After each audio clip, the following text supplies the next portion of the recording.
Okay, last week was an introduction to FASD, and tonight is a brain-based approach to parenting.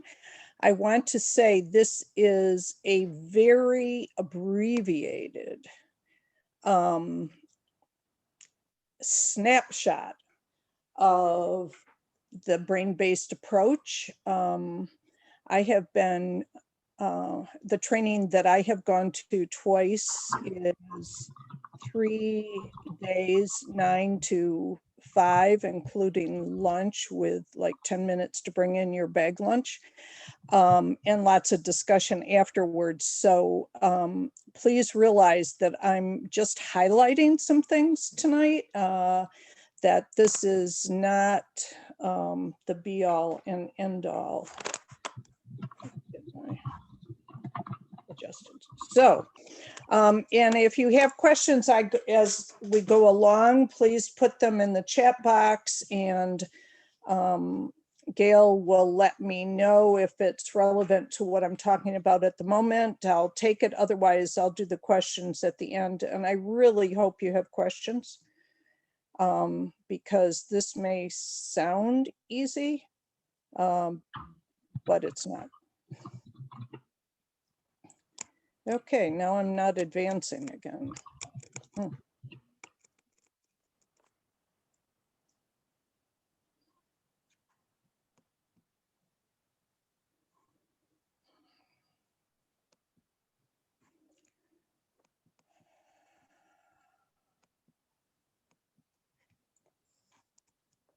There we go. Okay, this is a review slide, just to remind you that, and if you weren't here last week, maybe a short catch up, because these are some of the things that we'll be touching on tonight. That FASD, fetal alcohol spectrum disorder, is an umbrella term that covers the different actual diagnoses names that fall under that. We just use it because it's easier to name it FASD, because there's lots of acronyms, and it is a spectrum disorder, and those acronyms stand for diagnoses that represent that diversity among those that have been exposed to alcohol in utero. So exposure to alcohol leads to a variety of cognitive, behavioral, and physical deficits. It is definitely a whole body disability. We talk a lot about the brain because the brain affects an individual's, all individuals' brains are affected, and their bodies are affected at different times, and often in terms of the lifespan. I know that there will be an AHAC talking about one of the health surveys that was done by the change makers in Vancouver, who are adults with FASD. And I want to say that in April. In March, they are going to be doing a webinar that I think is do not miss, and I will send that out to you, Gail, and you can send that out to people that may be interested.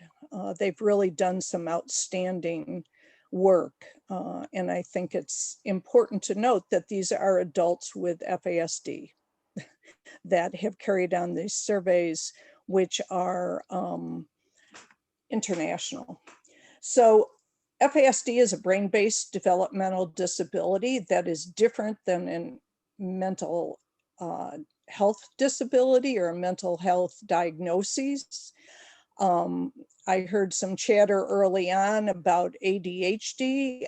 In my experience, both in my own life and consulting with loads of people, it's often the first diagnosis. It's the easiest to identify. But when I say it's a brain-based developmental disability, it means that our loved ones with an FASD, it's that they can't, not that they won't.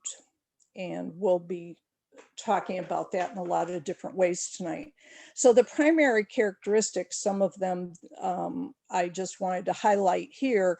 And again, we're going to be talking about those: dysmaturity, slow processing speed, executive function challenges, impulse control issues, sensory concerns, and literal understanding of words. And there are more, but those are a few that I wanted to highlight as we move into the second part of this two-part series.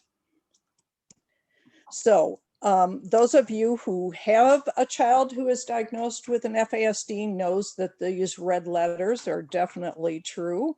If you suspect that you have a child with an FASD,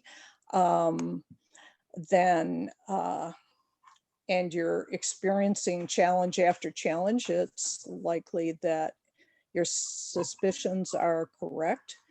And really, I think what this model is doing is asking us to think outside the box in ways that, as parents, as individuals in various helping fields, as people who go through their lives with or without children, we need to think outside of the box, that what works for most people does not work for our children. So this is called the neurobehavioral model. NB is the way we often, because we how do you say that? Acronymize everything? I don't know if that's a word, but we attach letters to shortcuts. And this was developed by Diane Malbin.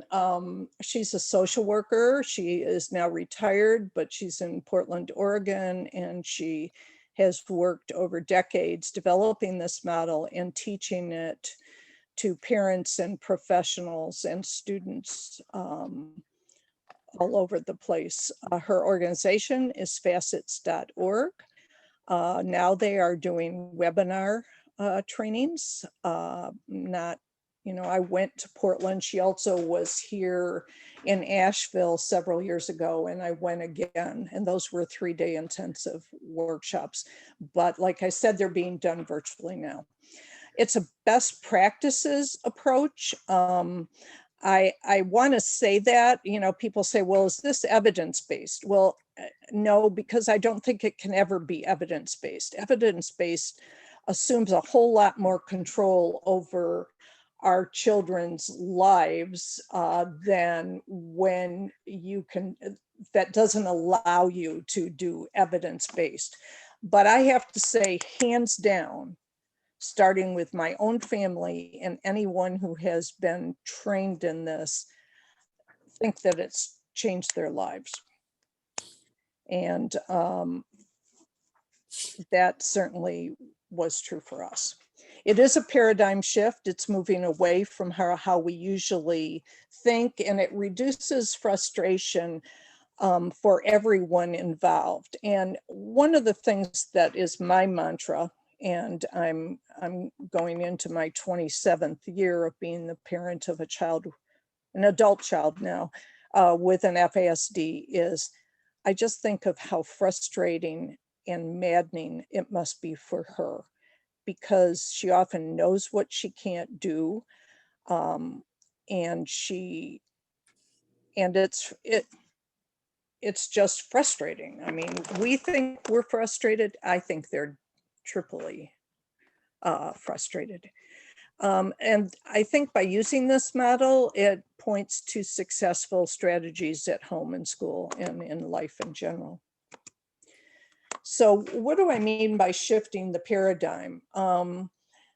We're pretty much based in a medical model where we say, okay, here's a behavior, here's a symptom, whether that be a symptom of the body or a mental health diagnosis that's reflective of behaviors.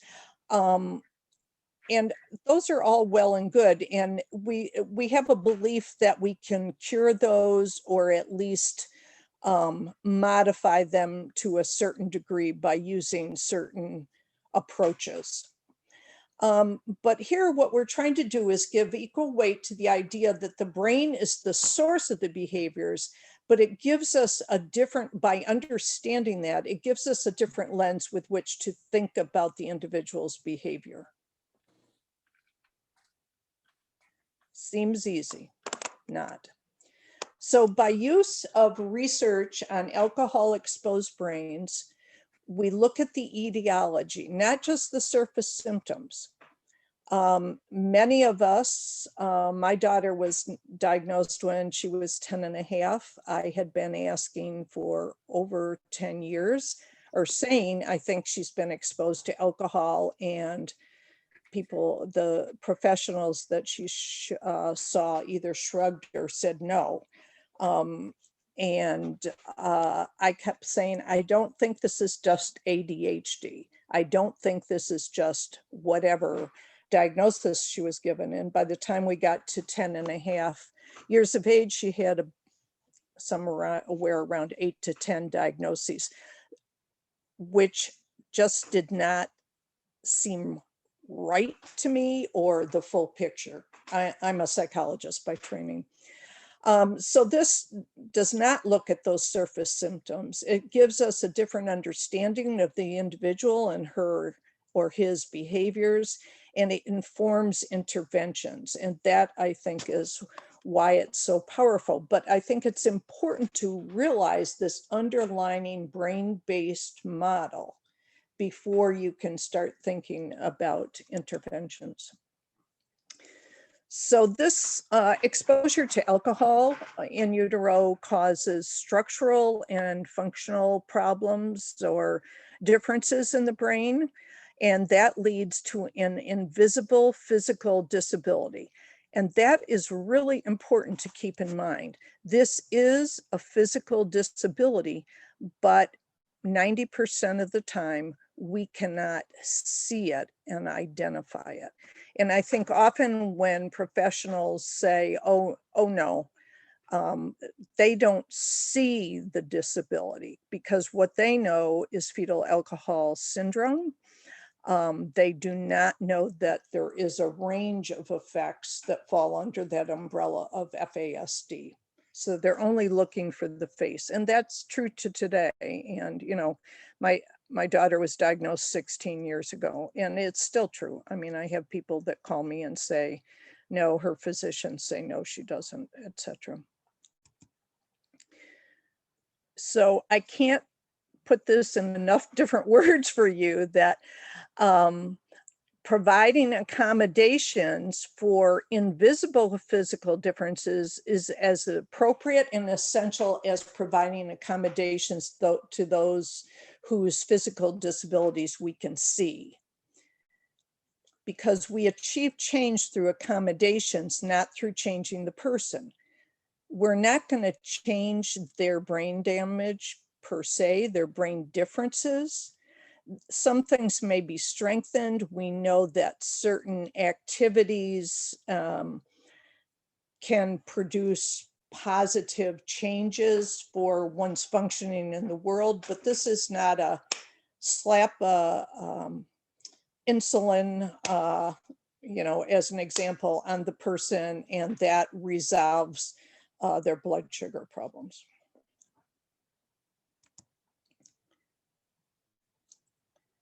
We can't expect the person to change. Saying it again in different words.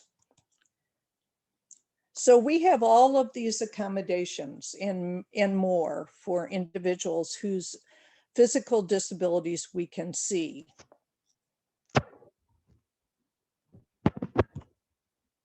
And our interventions may not look like those that I just showed in the slide, and they're often not things per se, although there are weighted blankets and some other essential oils or some other things that may be helpful, but rather this is an approach, and it's a way of thinking and acting on that thinking.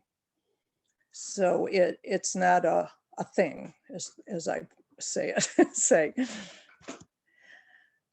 I think it's also important to understand that diagnosis alone is insufficient. We can't just get the diagnosis and say, oh, okay, I kind of thought that, okay, I'm relieved.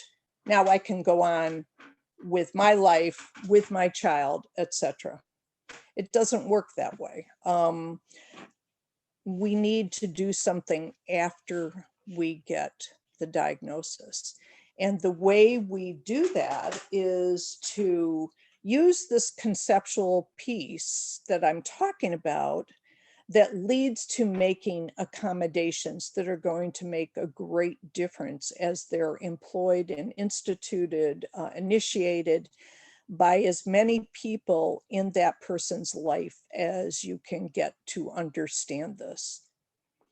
And I know that's difficult because teachers change every year. I mean, we won't even go to the whole virtual thing, which we're all more than tired of.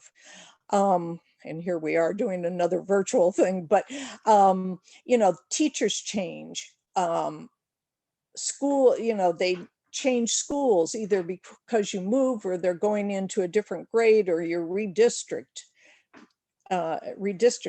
So it's not always just, it's not ever, I think, a one-time training. I think we must be our children's advocates because this just is not understood, and we need to help the people that are helping our children understand what they're dealing with. And I hope people are writing questions because I think that will help clarify what I'm saying as we go along. I think one of the most important things to do, and we often kind of gloss over this, is that we must identify strengths. That is really important, and I think it's important to do at the start of every IEP, every ISP, which is what those who have a waiver, an innovations waiver, then get an individual service plan as opposed to an IEP, which is for the educational system. And we really need to think about those strengths because we build on those to help them overcome or modulate their difficulties. And certainly all of the strengths that I've listed are not an attribute that can be assigned to each child with an FASD. Again, it's a spectrum. You've met one person with an FASD, you've met one person. So there are changes or differences, I should say, between individuals. We can't just put them in the FASD box and say, okay, this is what it is, so this is how we interact with them. These are the accommodations they always get, et cetera, et cetera. And there are lots of other strengths also. So often they're very likable, they're hard workers. One might not always think that when it comes to doing, you know, housework or laundry or whatever. They're determined and persistent, for sure. My daughter was born at 2¼ pounds in a third world country. She was 3 full months early. And I always said, upon meeting her, she's one little girl that perseveres. She's very persistent. And she is very persistent to this day. That manifests itself in perseverations that get tiresome, but she doesn't give up her goals, I will say that.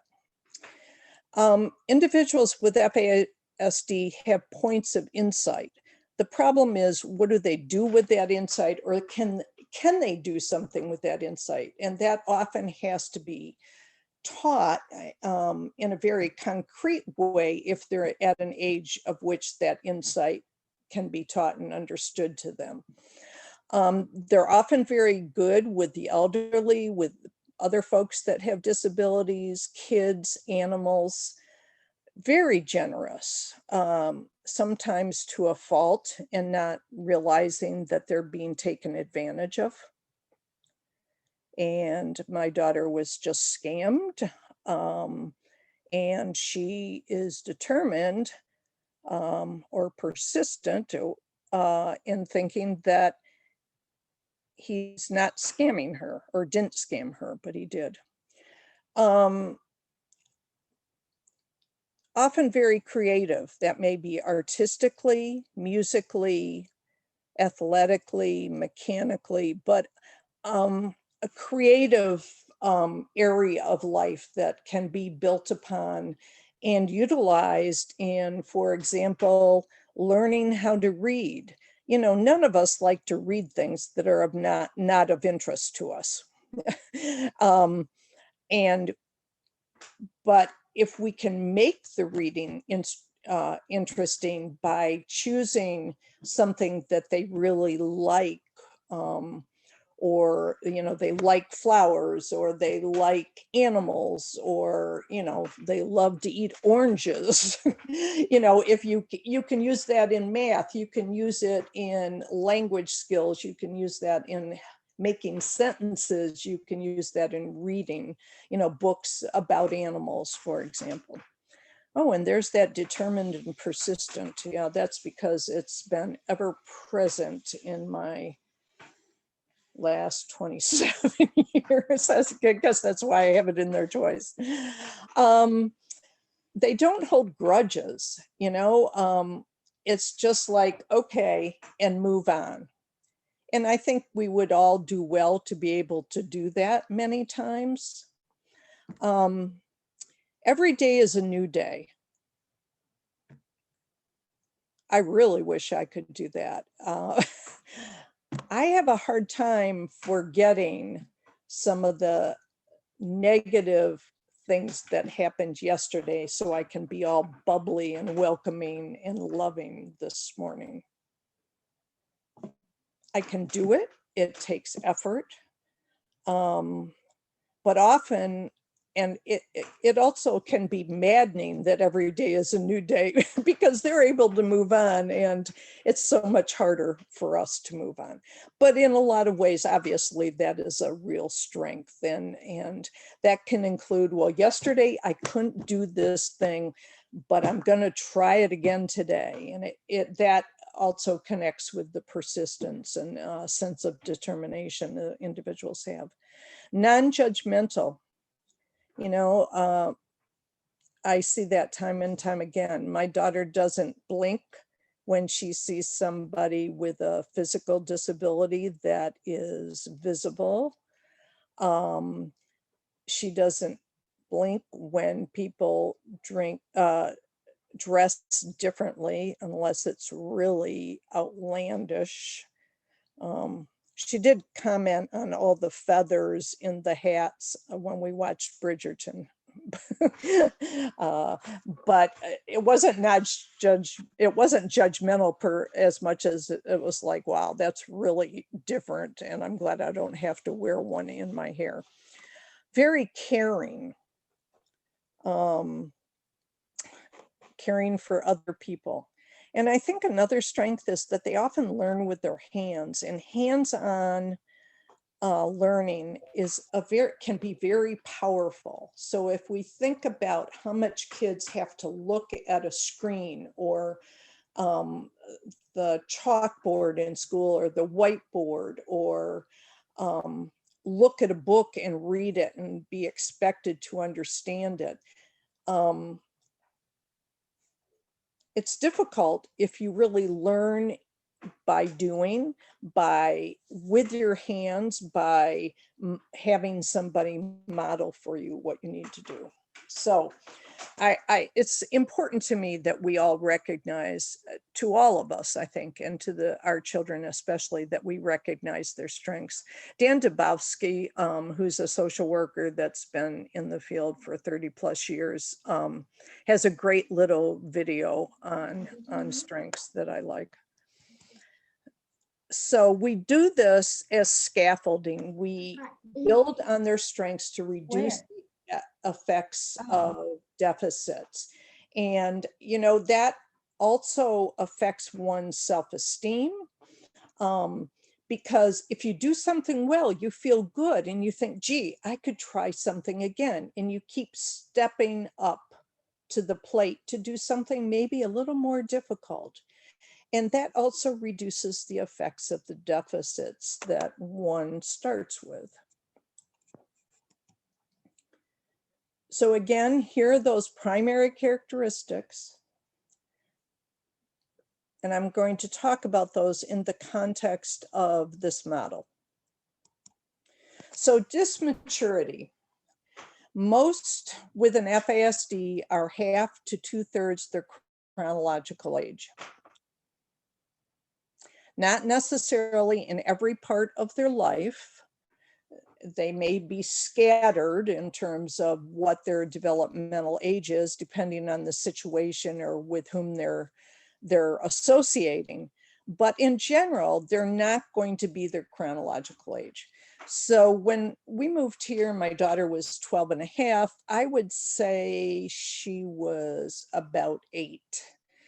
And for a variety of reasons, I think she kind of stayed at 8 for a couple of years, at least until she was 12. And you could see that, well, I shouldn't say 12, I would say more like 15, actually. And it was hard to move her through that dysmaturity. And she's had wonderful life experiences and opportunities to do things that many people don't have opportunities for, that, you know, you might think, well, gee, why is she acting like she's 5 when she's done all of these things? But it's a part and parcel of the FASD. So how do we accommodate that dysmaturity? And I think this is where we ran into trouble with the schools, and that was 3 different schools, that the expectations cannot be the same as those of their like-aged peers. They're not 18 when they're 18. They're not going to move out of the house. I hate to say that if you didn't already figure that out. They're not going to move out of the house in most cases. Some do, and live independently and do the things that you and I may have done. And we have to help them by not expecting them to do things that they cannot do. Not that they won't do, but they cannot do. Whoops, I'm sorry. If I think about, I was saying this to a mom yesterday, I think, you know, I'm trained as a psychologist. If I got a job, I don't know how I would get such a job, but if I got a job as an accountant, I would be really frustrated because I wouldn't know what I was doing. And so that's not age as much, but I think that kind of gives you a feel for what I'm trying to say, that we just can't have the same expectations. And and people say, oh, you're dumbing it down. No, I don't think it's dumbing it down. We're meeting them where they are and helping them make stepwise progression, so that they can have less dysmaturity over time. We talked about this last week, 10-second kid and a 1-second world, and often get 1 out of 3 words, more or less. What are the accommodations for that? We need to speak deliberately with few words. If we go on, which I'm kind of apt to do, and just keep explaining it and re-explaining it, that becomes very confusing, because often they're on the first words that we said, or they're on the words that really stood out for them, or that they understood, or maybe they thought, well, what's that word she used? But we need to speak, fewer words is better. You don't need a paragraph to suggest that a child needs to go get their notebook and bring it back. And deliberately, not any old notebook, but your math homework, which is math workbook, which is blue. I guess I covered the second bullet already. allowing more time for everything. Sometimes I don't get an answer to a real thought question, not a kind of a simple, what do you want for dinner tonight kind of question, but a thought question. I might not get the answer until tomorrow. As a matter of fact, my daughter is still thinking about why, and I hope she's writing because that helps her. She finds it easier to communicate and to think when she writes.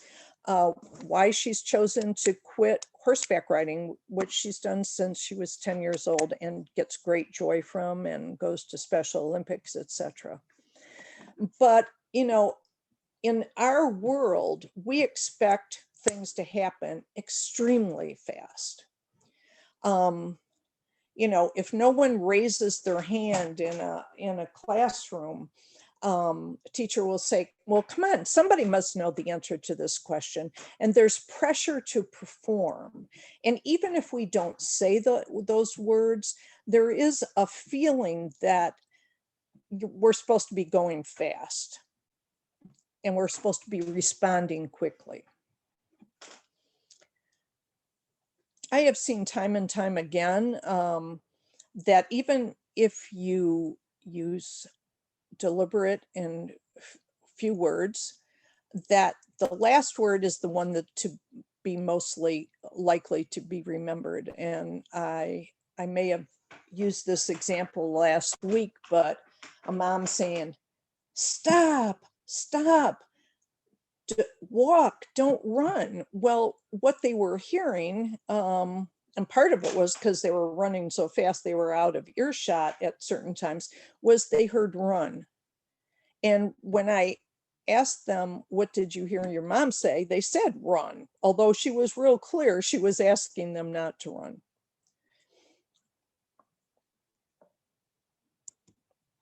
Transitions. I think this graphic really hits the nail on the head, so to speak, for many of our children who just transitions are very, very difficult. And part of it is because it seems like things happen so fast around them. So we need to plan the transitions. We need to do countdowns many times. Okay, and you know, time is abstract. So many children with FASD do not understand, you know, what is 15 minutes? You know, that could be 1 minute or 600 minutes, and they don't really know the length of that. But you can say, in 15 minutes, we are going to be leaving, or you'll need to get ready to leave. Then another reminder, and it could be a clock, or it could be an alarm, a buzz, or it could be on a little face that you draw with an arm, and it says, now you have 10 more minutes to finish this activity. Let's put the other pages away and just finish this page. And then, so methodically count down. I know people who have had amazing perseverance with their children that just could not transition. I remember a mom telling me years and years ago that it was time to leave the soccer field, and the child got in, well, next to the car, and screamed and cried for a half an hour that he didn't want to leave. And, you know, part of it maybe he didn't know what was going to happen next. He didn't like something where he felt safe and secure and maybe very good at. He didn't want to leave that feeling and go into a situation where he may not. Who knows what that difficulty in transition may reflect for any given individual, but transitions are very, very hard. And you think about kids having to change rooms in school, you know, when they get to a certain grade, go to another classroom, maybe go out to a trailer, you know, for places that don't have enough classrooms. Those are very, very hard transitions. They also often get distracted by something along the way. That's another issue, I guess.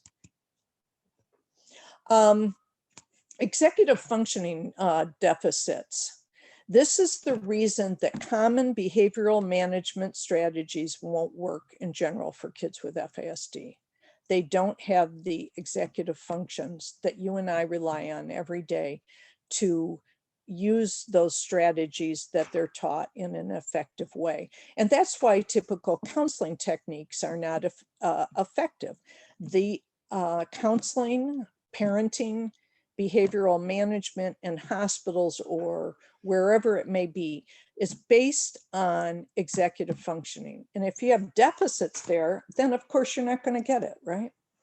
So let's think about this example. Giving consequences for impairments and missing skills is really equal to giving consequences for not listening when they have a seizure.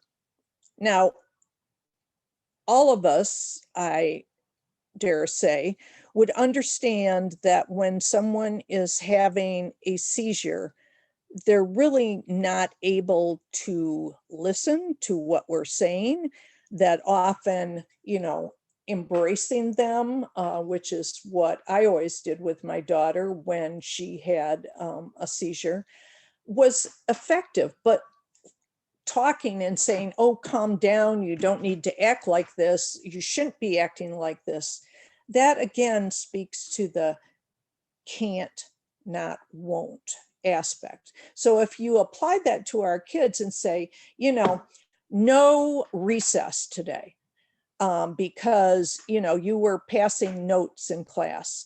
I think no recess ought to be written in as a no-no. Giving that consequence has to be written into IEPs. They need time to blow off steam. They need time to get out of the room, hopefully outside if it's nice, run around, do the things that kids do during recess, where they're not being bombarded with learning and words and the expectations of that classroom. Sensory issues. We talked about this last week. Is the individual a sensory seeker or sensory avoidant? And the accommodation is that we need to plan accordingly.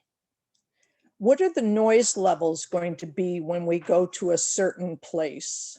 Are they going to be really loud? And does our son not like loud places? If not, should we go there? How about some earplugs where they can still hear words but aren't going to hear all that noise? Visual stimulation. My daughter went to an elementary school that had 2 classes of each grade level. And I went into one of the teacher's rooms when she was in 2nd grade, went into the 3rd grade room, and I thought, oh my gosh. I mean, I was overwhelmed. She was artistic, she was creative, she was, I'm sure, for the right child, a wonderful teacher. But there were things, I'm not kidding, on every wall, just about every space. You couldn't see the paint. They were on the ceiling, and it was like, I walked in and I backed up. My daughter could have never survived in that classroom. There was just too much to look at, and I think she actually would have closed down completely. What's the number of people that are going to be in a situation that you want to take your child to? Are there going to be a whole lot of people, and whether it's noisy or not? And is that a good idea? Should you take them to the area of the church where you can hear the service, but they're not bombarded by the number of people that they see either in front of them, if you're in the last pew, or behind them that they keep looking at when you're toward the front? What is the density of the group of individuals? It's one thing going to an outside event where there's a group of individuals, but they're pretty well spread out. We all know about that now. you know, we're 6 feet apart, etc. Another place I think you need to think about that is in their bedroom. You know, how much stuff, how much decoration, what are the colors you're choosing? What will calm them? What will overstimulate them? Is it better to have almost no decoration on the wall? I mean, this is going to depend on the child, but I think it's important. The same with a bedspread, you know, I mean, you know, they may like, you know, SpongeBob. I think people still like SpongeBob, but that doesn't mean he needs to walk into his bedroom and see SpongeBob on his bed every day. How are they going to react to that? There's something. I'm sorry. No, all right. Another sensory issue, before folks we're talking about glasses. And I used to bike a lot along the shoreline of Lake Michigan in Chicago. And my daughter started wearing glasses at 1.5, and she kept saying she wanted sunglasses like mine. And I said, well, you know, you wear glasses. They don't have sunglasses, even clip-ons. Well, I probably over-explained it, that go on. And she kept saying, I need sunglasses. I need sunglasses. So the next time we went to have an eye exam, I had the glasses that got darker with the more light. And you do have to pay for those. I mean, there's pretty much no way around it, even if you have private insurance, and definitely if you have Medicaid or Medicare. But I'll tell you, it has made a world of difference for her in having that accommodation. And that is a kind of an accommodation. Literal, we talked last week again about how literal individuals with FASD can be. So what are the accommodations that we need to make? Say what we really mean, not clean the sink if you mean clean the countertops in the sink. And you may want to demonstrate what that means. Don't use metaphors. You know, our language is full of metaphors. And if you take them literally, they don't really make sense at all. And at about 17, I started teaching my daughter what different metaphors meant. So if it came up in a conversation, either I used it or someone else, I would stop and I would say, so what this means, Sasha, is, and I would try to draw a picture of it, so to speak, or put it in words that she would understand. And over the years, I'm really very pleased at how she has been able to, in a sense, decode metaphors that truthfully, well, that she has not heard before, but truthfully, before my very concrete teaching, I don't think that she could have done. Starting to run out of time here. Impulsivity. It's not fun to accommodate this. People don't want to hear what I have to say, usually, but supervision, and I mean eyes on supervision. Somebody eyes on. Some children need that 24/7. The eyes on during the night could be a camera in the room, perhaps, or you know, an alarm if they open their door. But you need to have eyes on supervision. I did not leave my daughter alone in the house until, by herself, until she was 18. And for example, once I thought, well, the grocery store is a mile from my house. I can run down, get this one item, get back, and I'll be back in 10 minutes. Well, in the meantime, she decided she wanted to make something and she would use the microwave. Well, I had never said you don't put a metal saucepan in the microwave. So she put a metal saucepan in the microwave and it started, and she had the wherewithal to unplug the microwave. And then she called a neighbor and asked them to come over. But, you know, I don't want to come home to see my house in flames. And so I was glad she was able to do what she did, but she was like 17 then. So locking your valuables up, I still do that. My wallet is not out. My credit cards are not out. My checks are not out. When she was 12, I got a call from Pennsylvania from someone said, so did you want to buy a horse? And I said, no. I hear Joanne, and and Joanne knows that my daughter likes horses. And I said, oh, hold on a minute. I've got something going off here.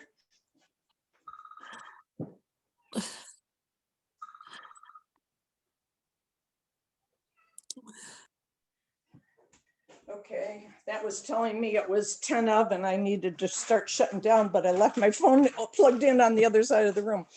Guy said, well, I didn't think so, but I have a check here that has your name and address on it, and it's made out for the right amount, but it's made out in pencil and it's signed by someone named Sasha. And she even knew, because at that time she was on the computer, she even found a place where she could have this rescue horse, which is why it was $600.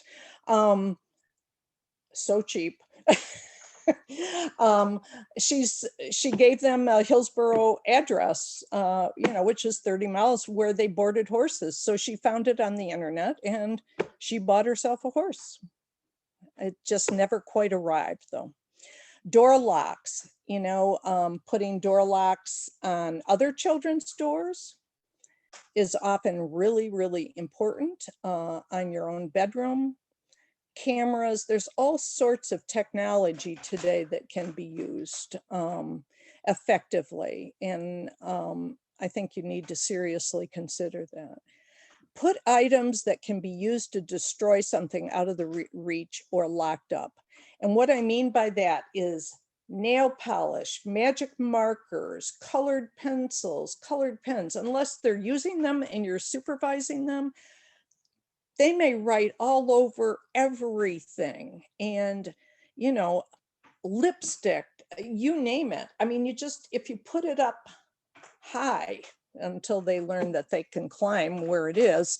But, you know, people say, oh, they did this, they did that. And I'm like, well, where was the stuff? Well, I keep it in the drawer right here. Well, that makes it pretty convenient. And they don't know that they're not supposed to be doing that. So these are some resources that relate to this neurobehavioral model. They obviously are much more intensive than what I have been able to go over in this past 40 minutes or so. I'm hoping in this fall, we had to cancel it a year ago spring. We are going to have a 2-day training if we're able to get together. The first year we were a nonprofit, we did a 1-day training. The second year we did a 3-day facets training. All of this is based on this model. And I'm hoping that Adrienne Bashista, who is one of the founders of FASD, is going to come and do a 2-day this fall if she can travel here and if we can get together.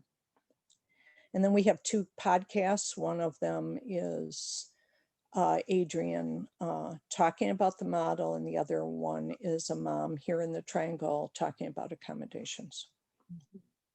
So what kinds of questions are there? Okay, so we have 4 questions. The difference between a child born to drugs versus alcohol. And I don't know if you want to answer that or if you want me to send out the training from last week. Yes and yes. Okay. So, you know, there was a study done, I want to say it was 2021 now, 2017, maybe 2018 at UNC, that looked at 2 kinds of drugs and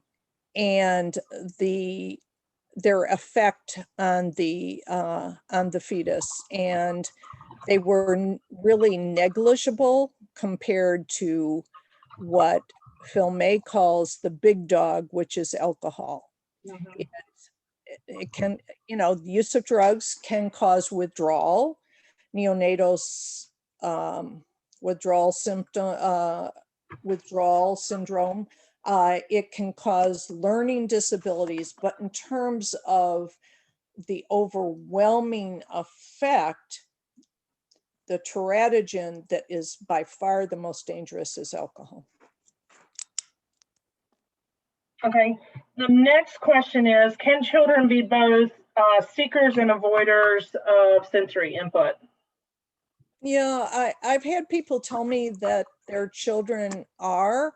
And, you know, my daughter worked for 3 years at a boarding kennel.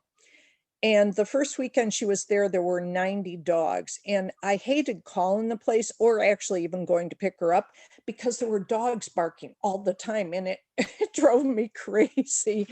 And I said to her after a few months, I said, how can you stand this? Because she would just cry if we would go into a place with lots of people, you know.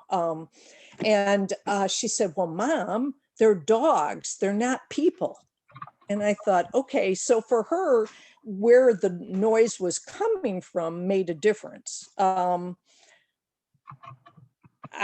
don't know if that's the same as avoider or a sensory avoider or seeker, but that's what that brings to my mind. I know other people have told me that they have children. I think, you know, one of the things that one has to take into account, and that I learned well before she had this diagnosis, and I really understood all of the material from the neurobehavioral approach, is that when we went into a museum like the aquarium, we had to sit inside the doors on some chairs and watch people go in.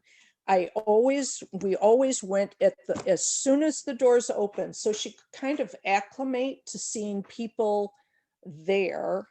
And then I would make sure that we saw the things that it seemed like she would be most interested in or that she asked to see. We'd end with whatever show was being done, and we would leave, because by that time, you know, the crowd was getting, you know, pre-COVID, the crowd was intense, and it was even bothersome to me. And in general, I don't dislike crowds. So. All right. I'm sorry, I said there's 4, there's only 3. And what are some resources that you recommend for working with adults with FASD?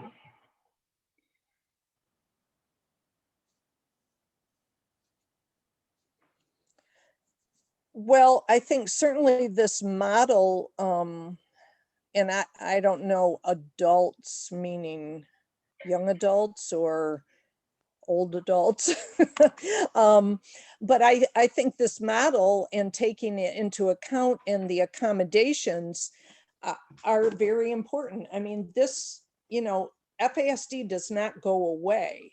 Now, you may need to make fewer accommodations for problematic areas, or a different kind of accommodation as they get older, but accommodations are going to be needed, I think, whether that be where they live, the accommodation usually is they live interdependently with other people or a roommate, or they have overnight caregivers, they have, so it really, I think, depends on the individual. Again, there's no one across the board, but to think that accommodations aren't needed after they get out of school is short-sighted. Right. Okay. So I just want to, while I still have your attention, and before you cut out on us, we've got about 1 more minute of your time. I wanted to announce our March training, and it is with collaboration with Duke. There's a resource parent curriculum that has been released, and they are wanting to partner with us and basically roll it out to the foster parents and our support people that we have that are attached to us and that come to our trainings. And so we're super excited about having someone come and explain what it is to us. And then they're wanting to start a cohort of foster parents that will be like the first group that will roll out and actually go through this resource parent curriculum. And what will eventually happen is, from this group, we can then be like part of the training group that goes out across the state and trains other parents. And the state's really looking at this model closely, and they're paying really close attention as to how this can be used statewide. And so this training is kind of what we're getting to do is look at this training first before everyone else rolls it out. And it's all trauma informed. It's all going to be like research-based interventions and things like that. And the one thing that I really am looking forward to is the fact that, who are they asking first, guys? They're asking us as foster parents, is this good? Is this, rather than pushing something on us, and the fact that they're letting, the constituents that are going to actually be looking at this give feedback and go through the training and that kind of thing. So I'm super excited that we're going to be able to do that. And I just wanted, if you want to go ahead and mark your calendar for March 18th, and I'll make sure you get it in your email. But a lot of you have grown to be regulars with us, and so I wanted to go ahead and put that information out there to you. So we got to meet with them last week and hear about it, and I wanted to pass it on. So we appreciate you guys. And Kathy, you want to? Yeah, I just saw, I'm reading the comments, and one was about if they don't finish their work, they have to stay inside to complete it. No. That has to be in the IEP, that they Yeah, and we can also address that from a state standpoint, that they have to have so many minutes of recess built into their week and those kinds of things. So there's different avenues. If you don't have an IEP or a 504, we can address it in a different way too. And I want to say that if a child has been exposed to drugs, most likely they've been exposed to alcohol, not vice versa. So somebody wrote about that. I also would like to ask that you go to our website and sign up for our newsletter. We don't give it to anyone. We don't send out, very frequent. And now they're about once a month. And I think that, they list the different things we have going on, the trainings, things that we think are going to be interesting, or of interest to those parents with an FASD. We also have a Facebook page, Instagram, Pinterest. Yeah, and Mara, to answer your question, is no, it is not similar to Together Facing the Challenge. I asked that very same question. All right, so you guys have a wonderful rest of your evening. Thank you for everything you do to serve the children in North Carolina, and we'll see you in March. Thank you. Good night. Thank you. Thanks, everyone. Good night. Night. Nice meeting you, Joe. Nice meeting you too, Kathy. And where'd Joanne go?